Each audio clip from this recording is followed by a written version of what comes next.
कभी बाघों के शहर थे हम, कभी भाषण देने का कहर थे हम। मिली थी सौगात हमें इतिहास के पन्नों में छिपे नामों से। जमी दोज हो गई आज हमारी विरासत अपने ही कारनामों से। पार्श्वनाथ की कुटिया हूं मैं, वाल्मीकि के तपोभूमि का सानी हूं। सीता की त्याग तपस्या हूं मैं, लव कुश की जन्म निशानी हूं। हरियाणी की चौखट हूं मैं, पश्चिम यूपी का है ताज मिला। बागपत की बगिया में ना किसी से है शिकवा गिला। मजहब का कोई धौंस नहीं, ना धर्म किसी का खतरे में। रहते हैं प्यार मोहब्बत से, ना पड़ते किसी के पैंतरे में।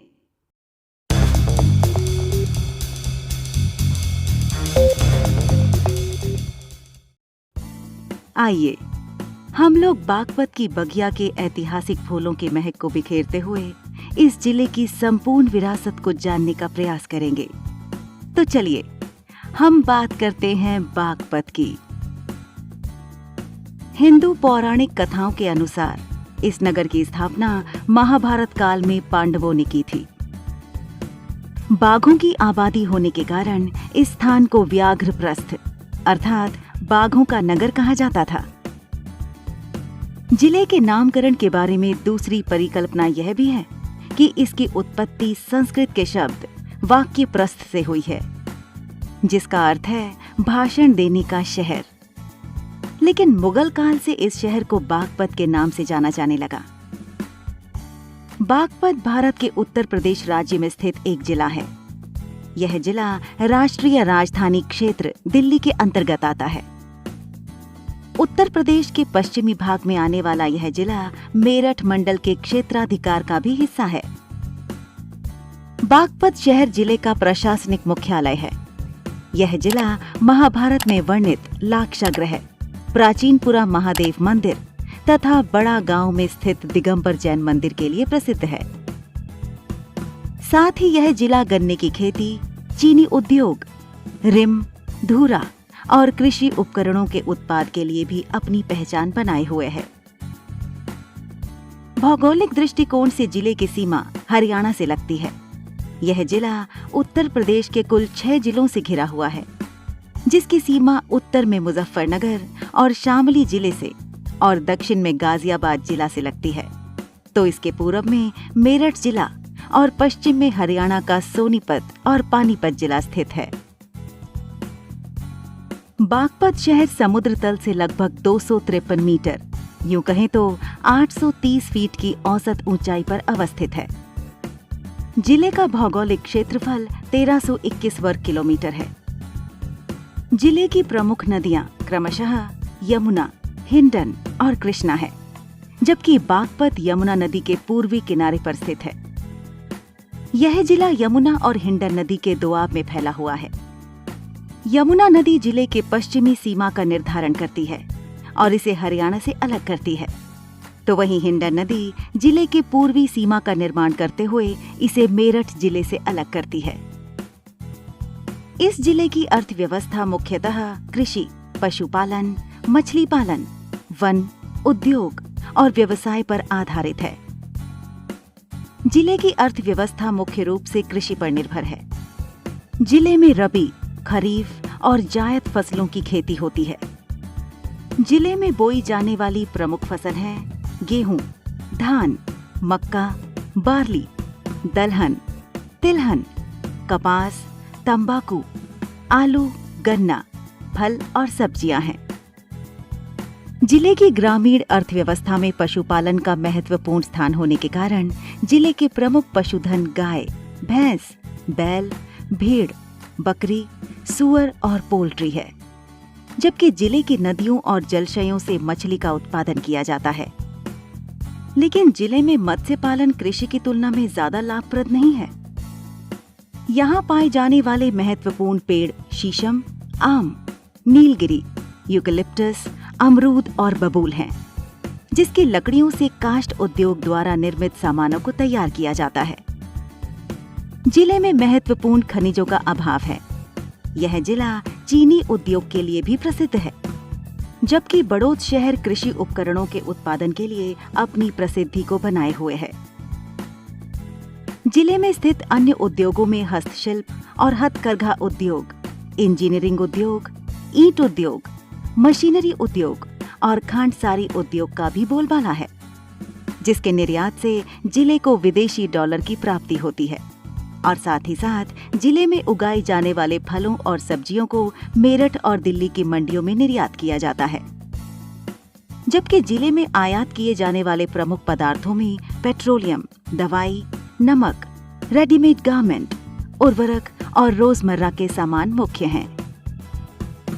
प्रशासनिक सहूलियत के लिए इस जिले को 3 तहसीलों और 6 विकास खंडों में बांटा गया है, जिनके नाम क्रमशः बड़ौद, बागपत और खेकड़ा है। जबकि छपरौली, बड़ौद, बिनौली, पिलाना, बागपत और खेकड़ा ब्लॉक के रूप में अपने प्रशासनिक ढांचे के अंतर्गत मौजूद हैं। बागपत जिला अपनी लोकसभा के साथ 3 विधानसभा निर्वाचन क्षेत्र और 3 ही नगर पालिका परिषदों की संख्या के क्रमबद्ध जाल से जुड़े हुए हैं। 2011 के आधिकारिक जनगणना के अनुसार यह एक हिंदू बहुसंख्यक जिला है। जिले में हिंदुओं की जनसंख्या 70.41% है, जबकि मुस्लिमों की आबादी 27.98% है। अन्य धर्मों की बात करें तो जिले में ईसाई 0.14%, सिख 0.04%, बौद्ध 0.01% और जैन 1.24% की संख्या में हैं। जिले में बोली जाने वाली प्रमुख भाषाएं क्रमशः हिंदी, उर्दू और खड़ी बोली है। इस जिले में पौराणिक, धार्मिक, पुरातात्विक और ऐतिहासिक दृष्टि से महत्वपूर्ण कई दर्शनीय स्थल हैं। इसीलिए पर्यटन के दृष्टिकोण से यह जिला अपने आसपास के ऐतिहासिक विरासत के साथ धार्मिक उपासना से जुड़े तीर्थ स्थलों के लिए भी चर्चित है, जिसके बारे में हम आपको बताते हुए आपके जिज्ञासा को शांति प्रदान करेंगे। लाक्षागृह। पौराणिक दृष्टि से महत्वपूर्ण यह स्थल बागपत से लगभग 35 किलोमीटर दूरी पर बिनौली के पास बरनावा में हिंडन और कृष्णा नदी के संगम पर स्थित है, जिसका उल्लेख महाभारत में मिलता है। त्रिलोक तीर्थ धाम, जो बादा गांव में एक जैन मंदिर है। यह मंदिर जैन प्रतीक के आकार में बनाया गया है, जिसकी ऊंचाई 317 फीट है। मंदिर के ऊपरी हिस्से में पद्मासन मुद्रा में अष्टधातु से बने ऋषभ देव की 31 फीट ऊंची प्रतिमा है।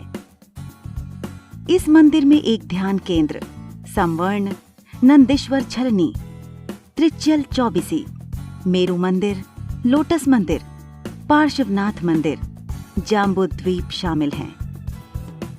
श्री पार्श्वनाथ अतिशया क्षेत्र, जो प्राचीन दिगंबर जैन मंदिर के रूप में विख्यात है और 23वें तीर्थकर पार्श्वनाथ को समर्पित है।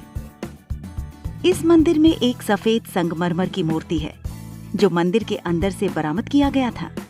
माना जाता है कि मूर्ति चमत्कारी है, जबकि मुख्य मूर्ति के अलावा कई अन्य मूर्तियां खुदाई के दौरान प्राप्त हुई हैं, जिन्हें अलग अलग रूपों में स्थापित किया गया है। पूरा महादेव मंदिर या परशुरामेश्वर मंदिर। भगवान शिव को समर्पित यह अति प्राचीन मंदिर बागपत से लगभग 4.5 किलोमीटर की दूरी पर बालौनी कस्बे में हिंडन नदी के किनारे बसे पुरा गांव में स्थित है। पौराणिक दृष्टि से महत्वपूर्ण इस मंदिर के बारे में मान्यता है कि यहाँ स्थित शिवलिंग की स्थापना स्वयं भगवान परशुराम ने की थी। गुफा वाले बाबा का मंदिर, जो एक कुती वाले बाबा के नाम से विख्यात है और सहरपुर कालान गांव में स्थित है। इस स्थान के भीतर भगवान शिव के मंदिर भी हैं। लोग बड़ी संख्या में धार्मिक उत्सवों जैसे होली, दीपावली में आते हैं और इस पवित्र स्थल का आशीर्वाद प्राप्त करते हैं। नाग बाबा का मंदिर, जो मुख्यतः बामौड़ गांव के आसपास स्थित है। हर साल नाग पंचमी पर यहाँ भारी भीड़ देखी जा सकती है। वाल्मीकि आश्रम, जो हिंडन नदी के किनारे स्थित है। जहां भगवान राम के पुत्र लव और कुश का जन्म व शिक्षा दीक्षा हुआ था और श्री राम द्वारा माता सीता के परित्याग के बाद सीता जी का रहने का स्थान सुनिश्चित हुआ था। काली सिंह बाबा मंदिर, जो लालियाना गांव के पास स्थित है। हर रविवार यहाँ एक बड़ी भीड़ देखी जा सकती है। दीपावली और होली पर भी लोग यहाँ के शहर से काली सिंह बाबा की पूजा करने के लिए आते हैं।